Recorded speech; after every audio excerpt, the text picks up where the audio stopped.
This is VSiN, the sports betting network.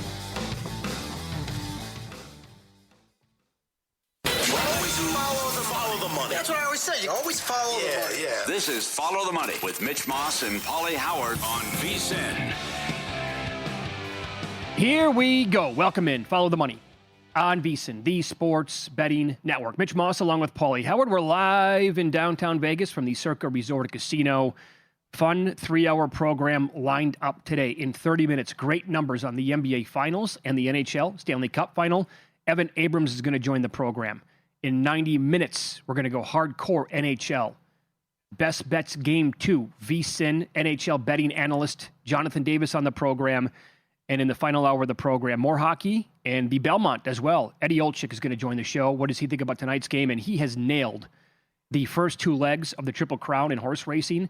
Can't wait to see how he's going to break down the Belmont at that time. Wemby lost the tip last night, and people were late. I don't blame them. People were laying 1,000. Yep. He had never lost a tip to Cat. Yep. I knew I was done when I saw that. Well, he's never lost a tip, and if you found $100 on the sidewalk, would you pick it up and all that? Looked like shenanigans from Foster with a poor tip, but that's so. There's a plus 450 to start your day right off the bat, right? Well, and then the Brunson 3-bang. That's right, 35-1 to start with the method of the first basket. So yeah, incredible that he loses the tip. I guess that was foreshadowing what kind of night it was going to be. That's exactly what I kind of thought when it was all said and done. And there was also this, going into the game, we talked about this a lot. The trend of a Game 7, a team coming off of a Game 7 victory against a team coming off of a sweep, 3-15 straight up now, 4-14 ATS. How do you like that? And all that celebrating for the San Antonio Spurs, very emotional after Game 7 against Oklahoma City. Wemby yesterday, 2 days ago actually, saying that very difficult to come down from this. Also, Brunson gets hurt right away. Yeah. The Spurs have a 14-point lead in the third quarter, and they lost the game. And that was just a total game of runs in the fourth quarter before the Knicks put them away. I saw a plus 850 in play. Yep. Could have been higher. You're right. Everyone's freaking out. Is the series over already? It didn't look good when he got hurt twice. And then to be down 14 in the third quarter, and then you're still the Spurs led with 2 minutes left. Mm. And then they close them out with the big run and how Brunson plays. So I think we have to start here that Wemby looks fatigued and worn out. And here's what I can back it up. Number one, he couldn't go past Towns at all. And he was settling for threes and took 9 of them. The other one is a 7-4 guy is not cleaning the glass like he should. Mm-hmm. Now, I know the first game against the Thunder went double overtime, but you shouldn't go from – and that goes back to maybe bet the no on the double-double. I mean, there have been several games where he can't even get 10 rebounds. So between all these games, and he's asking to do, he's doing so much on both ends between settling, not being able to go by Towns, and not being able to grab rebounds. He could be running out of gas. Well, and so one of my very first observations from early on in the game last night was he is not facing Chet Holmgren in this series because there was something there, obviously, where Chet is intimidated by Wemby, and Wemby made it a point to rub it in his face the entire 7 games. We're talking about Karl Anthony Towns, who is a much bigger, thicker body. OG Anunoby, same thing. Like, the Knicks can throw bigger-bodied guys at him, specifically Cat, and Cat bullied him on offense and on defense, like, right away to begin the game. Those drives by Cat that blew right by Wemby, I'm like, oh, boy. Yep. If that was the Cat that Minnesota would have had the entire time, who knows what their ceiling could have been. But that dude looked awesome. He talked about it last night after the game as well, how he felt his mom's presence there, and he felt like he was back like playing AAU basketball on Saturday and Sunday mornings when he was a kid and had so much joy out there playing for the game. They have no pressure then. But to your point, it was 94-86 fourth quarter, New York. The Spurs hit him with a run. They go up 95-94, and then that was all New York after that. Yep. And just how does it play out from here, Pauly? Because the Knicks, if this was a hustle contest or leaving, throw some cliches out here, like leaving your guts out on the floor, ain't nobody going to beat the Knicks at that. So it's going to be Hart diving into the third row, Bridges going every single player on this team, like they know what this is going to do if they can bring a title home to New York. Meanwhile, yes, it would be great for the Spurs to win one as well. They're 22 years old. Yep. Like they can have it like, oh, we're going to be back here 15 different times. I think Brunson's one of the most mentally tough athletes I've ever seen. And how he wasn't efficient. He took 31 shots. No, he was not. But he'll believe the next one's going in, and he is so tough. And getting at John with Scott Foster the whole game, felt they didn't get a good whistle. The Knicks felt they didn't get a good whistle, especially in the first half.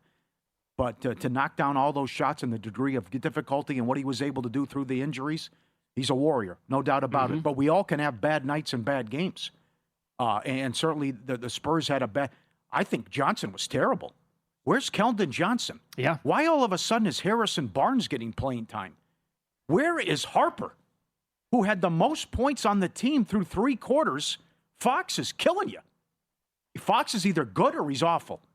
But for Fox to have as many turnovers as made baskets is a big problem. But why Harper only got 3 minutes in the fourth quarter is beyond me. And maybe so it's the injury with Fox as well. But again, this guy looks anything but a max player and how he's performed in some of these games. So he killed him too. And I can't believe how many minutes he got in the fourth quarter. And the other thing, and I don't know if you saw it, but Jeremy Lin was fantastic on the postgame with Van Pelt. And he called out Johnson and also saying, it's a fair criticism, where's the creativity? Where are the pin downs? Where are the dump downs?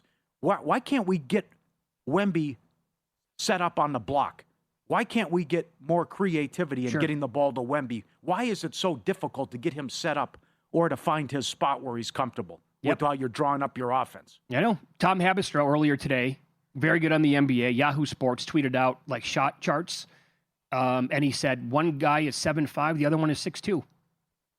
And Wemby was all outside and Brunson was all in the paint. Yeah. And that doesn't make any sense. So, well, the Knicks have incredible spacing, though. Yeah, they do. And you can't, when Cat can guard him one-on-one. Oh, yeah. That's big. Makes it a lot easier for the defense. Yeah, to your point on Harper, I mean, clearly, Dylan Harper was the best player for San Antonio last night. And I would say until Brunson took over in the fourth quarter, I thought Harper was the best player in the entire game. Then in the fourth quarter, De'Aaron Fox played 11 minutes, folks. 0 points, 0 assists. Now, guys were missing shots that he was setting up. 2 turnovers, 0 of 2 from the field. Harper, who led the Spurs in scoring through 3 quarters, as you said, played 3 minutes and 33 seconds. I don't get it. No. I mean, you can tell just by watching the game last night. Now, you're right. Fox can be great, or he can be like last night and be really, really bad. If you're just like reading the room, Fox has to be on the bench. And Harper clearly was the one guy making plays from the jump. Where was he? As a rookie, he was their most reliable player last night. Castle missing open shots. I would say that Champagnie in the first half, that's one dude who would never want that first half to end, obviously. He was great in the first half. Second half kind of flipped things there. Well, Barkley was right, though. Why is he wide open?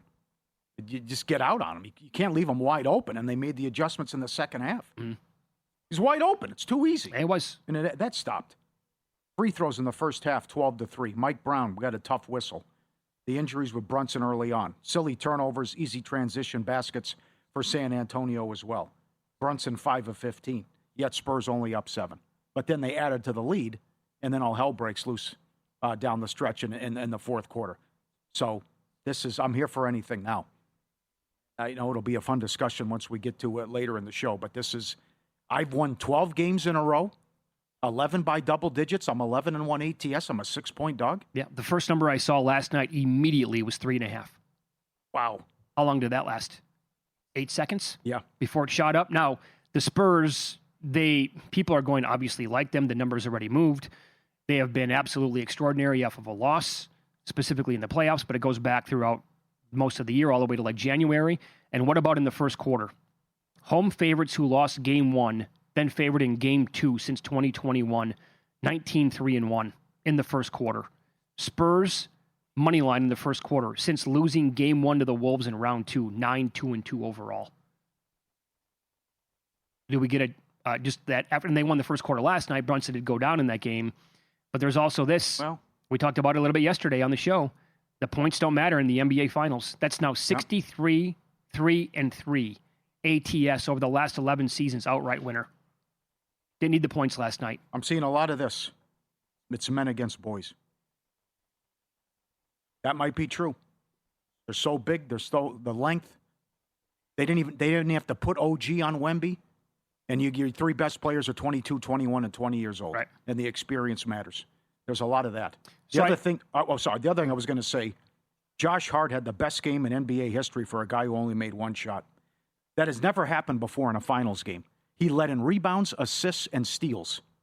And the only other player to have 15 boards, that many steals, and that many assists was Larry Bird. Mm-hmm. That's it. And he was in foul trouble. So what an impact on the game he had in the second half. So we will ask you the opinion that you have right now on the series overall. New York can be had right now as low as minus 125 if you shop around to win the series. Pauly, you tweeted this out before the show. A lot of eyeballs on that tweet. A lot of reaction to it as well. What do you make of that number? Other places are as high as minus 140.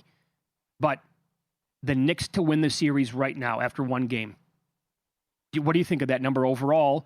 And we'll ask the audience as well. Do you wait? Do you actually, if you like the Knicks, do you wait until after game two thinking the Spurs are going to take game two? I think you have to throw out everything that you've watched and you think in sports about, well, they're going to win Friday, so you're going to get a better number. I'm not sure about that. They should have won the game last night. Because they I mean, just what this Knicks team is doing and how they're winning every game, and it's every game by double digits. It's the best 12-game stretch in history. It is. You can't debate Numbers that. don't lie. No, it's true. So I've made several bets. We'll expand on that coming up throughout the show. And up next, also, Game 2 Stanley Cup Final. Mitch Marner is in historical territory when only Wayne Gretzky has him beat. I will tell you the outstanding stat next here on VSiN.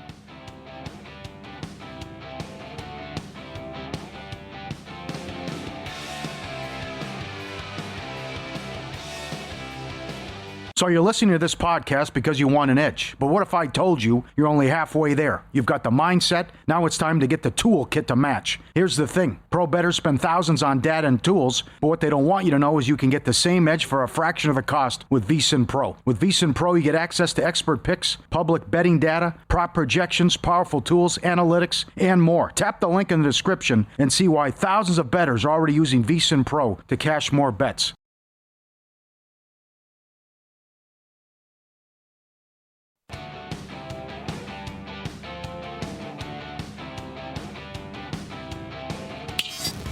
This is Follow the Money on VSiN. And you can always tweet the show at VSiN Live, at Mitch Moss Radio, at Pauly Howard. The email here is ftm@vsin.com. We'll get to numbers and bets tonight. Game 2 Stanley Cup Final. What did you see when you tweeted that out and asked that the audience, Pauly, and your followers about what they make of the Knicks being about $1.25, $1.30 right now? Number one, a lot of men against boys. A lot of other people expecting a sweep. Johnson was out-coached. And a lot of, wait, you'll get a better price. The Spurs will win tomorrow, save their season. Yeah. And expect a big response to what they've done. But it's hard to get there. I know everything you say, well, season on the line, all that, they'll respond. What happened, didn't play well. The Knicks didn't play well either. And all the long stretches where Brunson wasn't playing and where Brunson was struggling with his shot as well. And they still win the game. So I know the Spurs had the lead with 2 minutes left, but to be up 14, and certainly Wemby will play better. I don't know about Fox, though. I'm not that confident. But this is just an all-time run that they know they're going to win. They feel they're the better team. And to win 12 in a row and 11-1 ATS is incredible. Mm-hmm. They're body bagging everybody. Plus, what are the crowds going to be back at the Garden? Well, that's the other thing. I know. And I don't know. I think that's why Friday's so important as well. I mean, I'd like to get a competitive series that goes a ways. But if the Knicks win Friday, oh boy, because I don't know what the Spurs are walking into Monday night. $8,000 now, the get-in price? Yeah, sure. And that's going to be maybe a top 5 sports crowd of all time, how hungry they are for a championship. I would also ask, if we get a short series, so that means 5 games or less. You have 2 options here. What's more likely to happen without even looking at the odds? A Knicks sweep or the Spurs come back and win 4 in a row? There's only one option there to me. Mm-hmm. The Spurs are not winning 4 in a row. If I'm wrong, I'll eat my words. Why do you think a sweep is possible? Because I thought the Knicks had no business winning that game last night. Okay. For several reasons that we've already laid out. And also, I think the experience is going to be a major factor. I Yes. do. And my whole comparison that I brought up many, many times was the 2011 Thunder. They had home court, won game one against LeBron and the Heat. And after that, they lost 4 in a row. They had all those players with Harden and Westbrook and Durant were like 22 years old and younger. It was a great story. And like I said, they took game one, but they got murdered as that series went along. As I recall, LeBron and Shane Battier and everybody else popping threes and killing them like in game 5. Yeah. And I think that's going to matter. And as we saw, like the clutch stuff matters a little bit. And Brunson was phenomenal last night. How many guys do you rely on for the Spurs when it's nitty-gritty time? I don't know the answer to that, Paul. I think I would like to say Dylan Harper wasn't on the court last night. Well, Brunson. How many open shots did Castle miss last night? Yeah. Brunson's an incredible closer. Oh, absolutely. He's as good as it gets. No doubt. And those are tough shots he's making. Number one, Shaq was swept in his first trip to the finals, and so was LeBron. And it also took Jordan a while to get there, too. Although he wasn't swept, but never lost the finals. He was that good. Never even went to a Game 7. But I think you're right. Experience is a big deal. The youth is a big deal. And this is also, maybe we're watching a great team. Maybe still an undervalued team. Now, they're saying best ever in New York, but they're going to get carried away. But you can't debate that it's the best 12-game stretch ever for what they're doing. And to play like this and what they're doing offensively and defensively. And getting help and contributions from everybody. Yep. Now, I said my prediction was, and I wasn't like super strong on this, but I had Knicks in 6. I still think that's probably the most realistic possibility. But, I mean, the sweep is clearly in play if they take the game on Friday night. And I think 6 is a wild number for the Spurs to be laying in game 2. I don't care about zigzag. I mean, if you just stack these two teams up and how they're playing right now and the matchups overall and the personnel, 6, that is an all-time baked-in job by books now. And the market, basically, because they bet it up on the Spurs to be laying against New York, in my opinion. Well, that's what we thought, too, in the prior series. Well, of course, the Sixers are going to win Game 3 and save their season. And there was a 5-point move in that game. Sure. And then, based on OG. And then, the Cavs are going to save their season and went blown out. And it got worse in Game 4. And they were so good, both teams quit. And they ran them out by 30-plus and to get the broom out on them. Yep. Stanley Cup, we're going to expand on that with Evan Abrams coming up. Action Network coming up in about 10 minutes. Home favorites who lose Game 1 Stanley Cup Final, then home favorites in Game 2 since 2008, 70-45 straight up. That is 61%.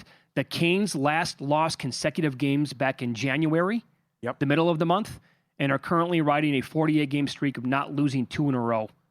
Golden Knights, they've won 7 straight. With their last loss back on May 10th, Game 4 against Anaheim, that's been a span of 24 days. What do you think tonight? Carolina wins. They blew Game 1. They were sloppy. Came back to bite them. You have to love the fact that they scored 4 goals, though. And I think they can figure out hard here. Again, attack the glove side. And I think it'll be a little bit like the Montreal series, where they came out with a bad performance. They correct it. Not that it'll be total domination here on out, but I think they'll even this series at 1. I wouldn't be surprised if it's under 6 as well. I think I'm playing under 6. After all, Caesars has it again, too. Goal on the first shot of the game, 18-1. That's up as well. And I'm sure it's up there, so I couldn't find it, but a goal in the first minute of the game. Okay. If they have that again. But I would expect them, based on what you've said and the numbers as well, that you got to go back to early January since they lost back-to-back games, and just on the all-time heater that this team has been on. Now, Vegas has won 7 in a row. And they've been awesome here, but I would be concerned that Hart gave up 4 in the Game 1 loss. Yep.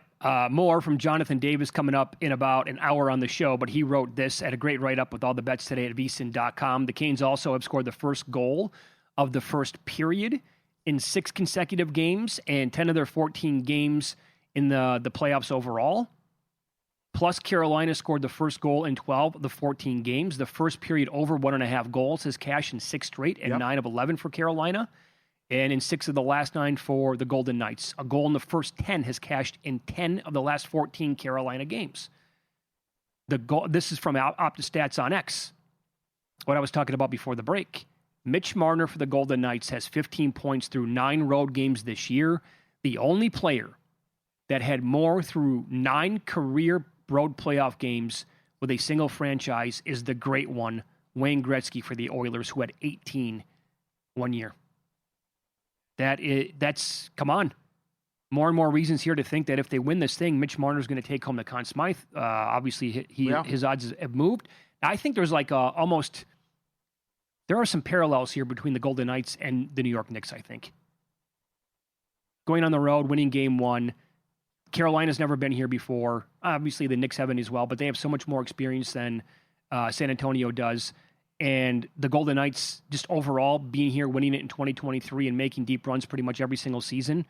And they talked about that after, like, the way that they came back to win game 1, kind of similar to what the Knicks did last night. They never doubted it, by the way. Theodore talked about this for Vegas after the game. We stayed poised. We never lost our composure. It was 2-0, could have tapped out right there because that place was on fire. Didn't. Made it 2-1, and we came back to win the game because they've been there and done that. And that's the Knicks have so many, guys with a ton of experience, and the San Antonio Spurs, quite frankly, do not. And I think that plays a huge factor. Well, they got to get the top line going, too, and they were a disappointment in game 1. The other thing is, with the high-scoring game, it opens a door for the Conn Smythe, though, too, especially if Carolina can win it. Because can Freddie survive another game like that, win or lose? And that's quite the conundrum, too, for voters, right? If that would happen. So maybe this does open the door for Conn Smythe for other people. Although it is ridiculous that if it's a 5-4 game, you can't blame the goalie every time. Because certainly there were some great shots, and the Hurdle goal was awesome, but some of that was set up. Number one, the first goal was a double deflection, and another goal was a stupid giveaway by Carolina as well. So you can't put it all on the goalie just because it goes in the back of the net. Mm-hmm. But I think they'll respond, win, and we'll get a strong series here. Yeah. Now, imagine if the game is like 5-4 again, where it's chaotic the entire time. I don't think you'll see the mistakes, though. But to what we talked about, though, with humans, though, it was surprising that it was 5-4 and they were all even strength goals. Yeah, sure. Nothing was accomplished on the power play. Mm-hmm. Be wild if the Golden Knights can take this game tonight. To go up 2-0, much like they did against Colorado. Yeah. Came back home and finished the job. They were good in game 2, but it was more heart keeping them in it. And then they rallied in the third period. But that's the other thing. They're the cardiac kids. Yeah. These comebacks and how good they are in the third period. So if I'm Carolina, I'd like to have a comfortable lead once I get to the third period, based on what these guys have done all season, and especially in the playoffs. Yeah, I like the under 6, but also, what if they explode again in the first period like we've talked about here? Want to come in live under 7.5 when it's 2-1 in the first? I got to see how it plays out. That's a tough question. What does it look like, though, too? Let's follow the money here on VSiN, the Sports Betting Network. You're going to hear about a 29-3 run and why the Knicks winning last night is such a big deal, as Evan Abrams will join the program coming up next.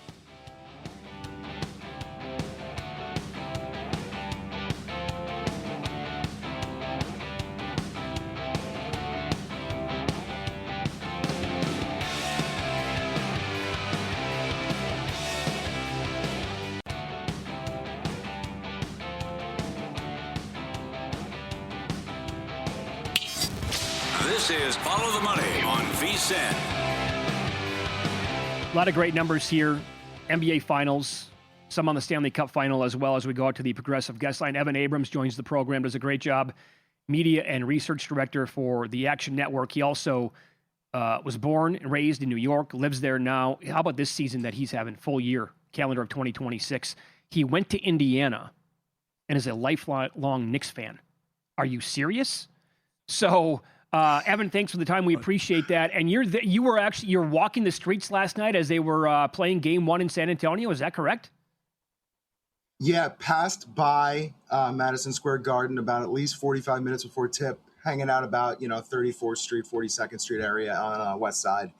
It is an environment, guys, that I couldn't even really explain. I mean, I was in Vegas when they first made it, like those first early years. I've been to some different environments, like the Indiana stuff. I went to the semifinal, which was crazy. But this city on Monday night, I don't honestly know what this is going to look like, and I'm a little scared for it. But I'll be honest, I'll be there. So I will be reporting from lower base. Excellent. Oh, Excellent. man. What did you have for a number here entering the game last night for the series overall based on the numbers? that was 29-3 historically going back. Yeah, really crazy nonetheless. Since 1990, they were minus 210 around entering the series. Now, 29-3 is the series for teams who closed minus 200 or greater. The underdogs were the 2004 Pistons, 16 Cavs, and 19 Raptors. So obviously the Warriors on the bad end of two of those, but usually you had some injuries or something had to come into the series to kind of create what ended up happening. But pretty crazy that all those favorites didn't lose four times, but that's what the 7-game series does, guys. I can't believe that either. And we referenced it yesterday. Excellent article you have up there as well. How about we've been here before where the dog wins game one? Indiana did it. How about the pass going back when the dog can steal game one, how they haven't closed the deal? Yeah, they don't close the deal, but the craziest thing, and I had to look this up at least 3 or 4 times, it's crazy that it hasn't happened in back-to-back years since the merger, aside from the last 2 years where we've seen it with the Pacers. Obviously not the history that the Knicks would want since the Pacers couldn't finish the job last year, but boy, they started Game 7 with a little bit of a different feel if the injury doesn't happen, and I think Oklahoma City was a bit on their back leg, so who knows at this point. But yeah, I mean, pretty crazy that the Knicks started the way they did. But nonetheless, my question is more this. They come in on an 11-game win streak. Maybe they shouldn't have been that big of underdogs anyway. Like, you look at the other teams who have won 11 or more in a row entering their games, they're not really underdogs at all. So it just feels like this might be mispriced. I think that applies for game 2. Obviously, I mean, again, the first number that I saw, I think it was FanDuel, Evan, that as the game was winding down last night, I saw 3.5, and I was like, "Oh, okay, slightly different from game 1." And then it just shot up immediately, and now sitting at 6. It feels like, man, I totally that to me is just zigzag baked in big time. It's ridiculous, also to the fact that you don't want to compare year to year, right? Like the Thunder and the Pacers have nothing to do with these two teams, but in game 2 last year, Thunder were 11.5. So, I mean, you're trying to get some sort of comparison for, okay, maybe we thought this team was better. I mean, they were minus 200 entering the series. They lose game 1. They also kind of controlled the game the majority of the time, but this is what the Knicks do. So I think a lot of things are baked in here, but I agree with you. I mean, if I wasn't minorly invested in the future price in the Knicks and in New Yorker, I feel like the 6 is ridiculous, but at this point, it's hard to just keep rolling on to my investment, right? Like, I'm already in it, and that's why it's a little bit difficult. Now, having said that, though, what do you have overall for San Antonio in this kind of position after a loss bouncing back?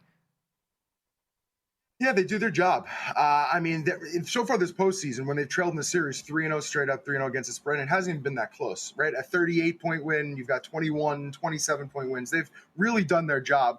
And then you look more broadly, 22-6 straight up, 16-3 straight up at home in that spot. And then you look, since mid-January, 14-1 straight up as well. So they're rarely losing these back-to-back games. But to be fair, we just said that about Oklahoma City. That was the exact stat we had shown over and over and over again. And then all of a sudden, San Antonio does the job and defeats them in the streak over, and they're going home. So at this rate, it would be a little ironic for it to be flipped and the Knicks to do that job. But so far, San Antonio's done exactly what they needed to do. And now they're 6-point favorites. So. We know it'd be a record if the Spurs win it. Where would this rank if the Knicks, from a future standpoint, win the title? So the Knicks, from a future standpoint, is a bit of a different scenario to look at because entering the season, they weren't that high to win the title. It was entering the playoffs that everyone kind of jumped off the boat, which is interesting. So 22-1 entering the playoffs. Now, we've seen, looking at the list right now, 7 teams since 1976 area, okay, enter the playoffs at 20-1 or longer. None won the title. 1 went to 7 games. That was the Pacers last year. So back-to-back years, we're seeing Pacers were 80-1. Bit of a different boat. We're talking the Knicks at 22-1, but still, right now, taking game 1, they would be doing something. The interesting thing is they both would, right? Spurs enter the year at 66-1. We've never seen that type of champion before. 66-1 also feels now patently ridiculous with all those top picks and Wemby. Right. But the Knicks, nobody believed 22-1 entering the playoffs. So a fun, I guess, long shot storyline at this point. That's a great point because you go back, they wanted Mike Brown fired, and the sky was falling when they were down 2-1 to Atlanta. So how about the bettor who, after they eliminated Atlanta, he took 19-1 at DraftKings. It pays $980,000. The cash out is $500,000. What would you do if you were in his shoes? Tough one. I mean, right now, I don't believe, like, I like the Knicks to win the series. I liked it beforehand. And right now, the price in game 2, it just feels ridiculous. Like, what you would say is the Knicks kind of have the value, but that's not what the bettor wants to hear. The bettor needs some other way to get out of this from San Antonio. I think you need to stay pat, because I do think there is an option here for the Knicks to take this game. Maybe you try to play something live. Like if the Knicks start playing well, maybe you get a plus number on San Antonio in game 2. You can start working the other way. But to me, he's in a great spot. Sit back, have a few drinks, maybe some waters if he's not into that, and watch game 2. Let's follow the money. There you go. On VSiN, the Sports Betting Network, our guest, Evan Abrams, does a great job for Action Network. Also, what numbers do you have after the Knicks come back and win like they did last night, down by 14 in the third quarter? How do they perform after that? Yeah, it's interesting. So obviously we've talked a lot about the fact that the Knicks have done this multiple times. So I wanted to look at how teams have done just in general off this scenario. So since 2002, teams with that exact rest profile. So basically, I'm sorry, I'm looking at the wrong one. You're talking about when they're coming back off of a comeback. Yeah, not talking about rest. Well, So you can answer when the both Knicks of them. comeback factor. Oh, got it. All right. So Knicks 10-point deficit erased. They are 13-4 straight up, 11-6 against the spread following game, which honestly incredible because most people will be rolling the other side of this. But the Knicks, no letdown. And I think the thing you really like to hear recently, since January 1, 9-1 straight up, 8-2 against the spread. And usually you look at other teams in this scenario, doesn't usually work out as well. So Knicks a little bit of an outlier. You wanted to go down the path of Knicks with rest overall. Go ahead. Yeah, I found this one really, really intriguing. So basically, all the scenarios we're talking about rest in game 1, I kind of felt like it was a little overblown. Like you even had 3-4 days for the Spurs, and the Knicks came out pretty cold. Spurs were on top. So I looked into this. Since 2002, teams with the exact rest profile entering a playoff series, 9 or more days versus 4 or fewer on the other side. Just 6-4 straight up, 4-6 ATS in the next game after winning the opener. So they did their job. The stat worked out. How did it work in game 2? It's basically a toss-up in the air. More importantly, what I thought was interesting, the teams that were dogs, 0-2 straight up, 0-2 against the spread, lost really badly in that game. So interesting nonetheless, but to me, it's more about the profiles of the teams. Like going back and looking at these other scenarios and other series, it's a little noisy. It's very, very small samples. I just think this number at 6 is a little absurd. Yeah. Sure. Agree. Excellent article, my friend. Good to catch up with you. We'll see Thank you you. when I you're coming appreciate out. See you when you come out for the World Cup. Appreciate it. Yeah, definitely. Yeah, hopefully I survive Friday and then Monday. We'll see how it goes. Good luck. Be safe. Well, last week somebody sold. hopefully no more sirens, but that's Yeah, right. That's very unlikely. Last week somebody sold their tickets for $11,000. Now the get-in price for Game 3 is $8,000, and somebody had 2 good seats near the floor and made $75K profit on each. I got that text last night too. Well, so where do the tickets go if they win Game 2?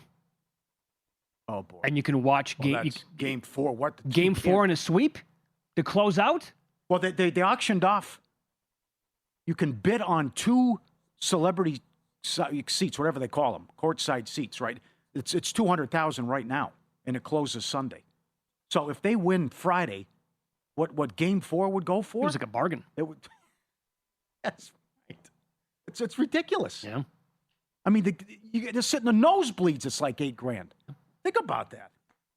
Championship season's here. VSiN Pro can help you bet it smarter. Limited time. Lock in the early bird pricing on the football special, just $175. The guide comes out June 22nd. Futures, win totals, upcoming season. Every best bet, every host, every guest.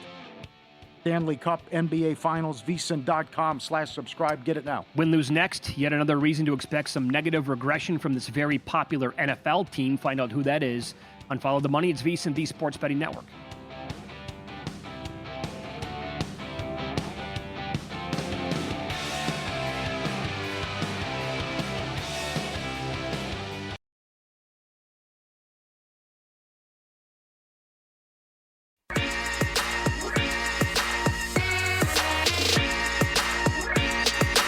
Win Some, Lose Some is sponsored by the Sharp Plays. Were you a winner last night? Wow, winning. Or was it a rough one? Well, they can't all be winners, can they? Loser! You're a loser! Pauly Howard recaps the night in sports betting in Win Some, Lose Some. All Knicks all the time, 12 wins in a row, 11 by double digits, 11-1 ATS, 7 in a row on the road, plus 850 in play. First finals win since June of 1999. And we're here for more. Opening tip, Knicks plus 450 to win it. Both teams score in the first minute plus 150. 5+ points in the first minute plus 180. First score, Brunson 6-1. Method of first basket, Brunson 3-pointer, 35-1. Luke's friend had that. Knicks to win the tip, Brunson first basket of 3. It's a hell of a day already in 30 seconds. That was great. Hart most rebounds 6-1. Hart most assists plus 850. Champagny most threes plus 450. 5+ was plus 550. Hart was the first player ever in a finals game to lead in assists, rebounds, and steals. 4+ steals was 14-1. 15+ rebounds was 15-1. Champagny to have a double-double was 14-1. Vassell 9+ boards 12-1. McBride 4+ assists was 11-1. Freeman 12-1. Lofton 11-1 for some home runs last night. There's been some big numbers cash in the last few nights with home runs. And the Houston Astros were 35-1 for most runs scored last night. Oh, because Kinzo's going. Dead heat, yes. And they erupted. More on that coming up. Subscribe, be part of the team, vsin.com. Our radio and podcast friends, you always want to see these tweets and videos. At Pauly Does Vegas on Instagram. Send them in, we'll put you on. Years ago, we met Bob from New Hampshire, and he said, I put the feeder out. You never know what I walk into in the backyard, and here he is. He's emailed at ftm@vsin.com, where he right on his deck, where you have the bear hanging out, and he's sending pictures, and that is a great video just right there. He's coming in. I like where that's California, where they just jump in the pool. But look how close he is right there, hanging out. And apparently Bob says it's a regular occurrence. Wants to be buddies. Yeah, right. It's a great looking deck, by the way. Yeah, it is. I like that. But coming up, you never know what you're walking into in the backyard there. Excellent. I did some, this was on Instagram, and there's a story behind this as well. And again, this is the skinny building. This is a question for Paul Bovey, but the skinny building in Manhattan, people are outraged because it blocks the view. Number one, we're looking at a condo that goes for $150 million. And the one we showed the other day was $50 million. But some people are perturbed because what a view that is.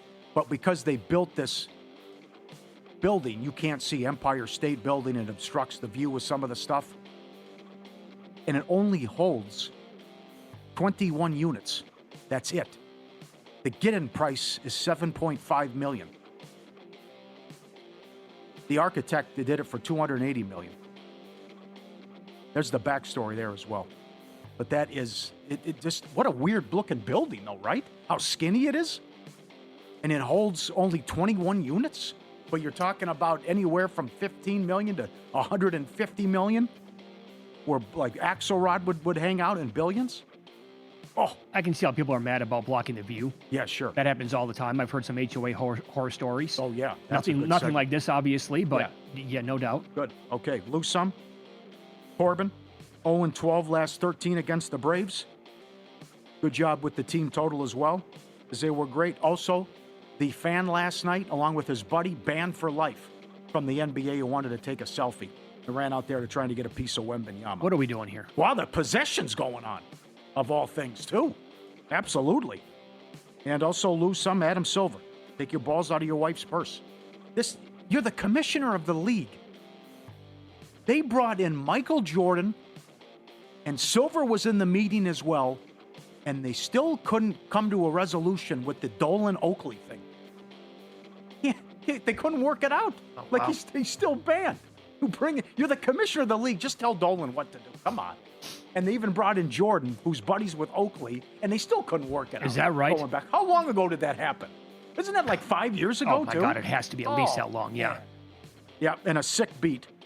The Pirates blew a 4-run lead in the bottom of the 8th, and the Astros win 11-9. Sports calendar never stops. Sharp Plays covers it all, winning for 15 straight years. All of it documented, logs posted publicly, sharpplays.com. When they move, the books take notice. Advanced AI, trusted insider intel, respected, watched, and feared. The daily Mr. Poison tweets. Start winning with them. Sharpplays.com, reaching out to over 500 sources and bettors worldwide across all sports and sent out in real time to subscribers. Jeff and the crew are phenomenal. Sharpplays.com. Knicks, points in the paint last night, 50. Spurs 9-1 when they hold the opponent to 40, though. That's too much. Also, right church, wrong pew. I like the over because I thought the Knicks were going to come out and go crazy with the tempo, and they did. And it's like Mike Breen had the information as well because he said like the first 2 minutes of the game, Knicks want to play fast. Knicks want to play fast.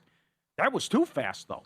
And I thought Kenny Smith had a good line at the half that it helps out the younger guys with San Antonio, where if you're playing fast, they rely on instincts and athleticism as opposed to when you slow it down, that's when you can run your offense, run your sets, and that's when you can get the young guys caught up in the creative stuff that you do. I found that interesting. I know Brian Mahoney also said the Knicks were playing too fast and too crazy early on. Well, and Books obviously made an adjustment with a total now in Game 2 finals. This is from McKinnonVeason.com. Now 30, 13-1 under, 70% over the last 44 games. Talked about that yesterday, brought it up, and it stayed under comfortably, by the way. What do you make of the adjustment, Pauly, where it's at right now?